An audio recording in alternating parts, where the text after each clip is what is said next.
शहरात जरांगे पाटील एका खासगी कार्यक्रमासाठी आले होते. दरम्यान बोलताना जरांगे पाटील यांनी उपस्थितांना मार्गदर्शन करताना सांगितलंय, माझ्या समाजासाठी मी राजकारणातून माघार घेतली. आरक्षणाचा लढा आरक्षण मिळेपर्यंत चालू ठेवणार आहे. आरक्षणासाठी आपल्याला किती मोर्चे उपोषणे करावी लागली हे आम्हाला माहीत आहेत. आपले आंदोलन कोणी मोडीत काढण्याचा प्रयत्न केला तोही विषय सर्वांना माहीत आहे. आपल्याला आरक्षण मिळायचं असेल तर भाजप आणि जातीवादी उमेदवारांना धपाधप पाडा व आपल्या मतदारसंघात उपोषणकर्त्यांना साथ देणाऱ्या उमेदवारांच्या पाठीशी खंबीरपणे उभे राहा, असं जाहीर आवाहन मराठा संघर्ष योद्धा मनोज जरांगे पाटील यांनी पाथर्डी येथे एका मनोज जरांगे पाटलांच्या अप्रत्यक्षपणे इशारा दिला की भाजपला पाडा आणि जातीवाद्यांना गाडा, असा अप्रत्यक्ष आदेश मनोज जरांगे पाटील यांनी पाथर्डी येथे दिलाय.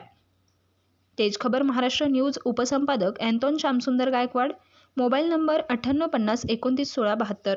एक सुद्धा निवडून आलो पुरेचे पुरे पडले पाहिजे. सुपडा साफ करून टाकायचं. एकाला अजिबात व्हायचं नाही. हे भाजप नाही ना कुणी नाही ना कुणी नाही. दोन्ही मुख्यमंत्री नाही, दोन्ही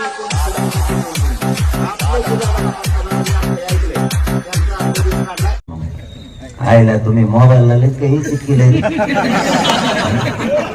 आणखीन कणशी जिराना काय आपला आरक्षण नाही फिरक्षण नाही काही नाही तरी चिटकेलेत मोबाईलला.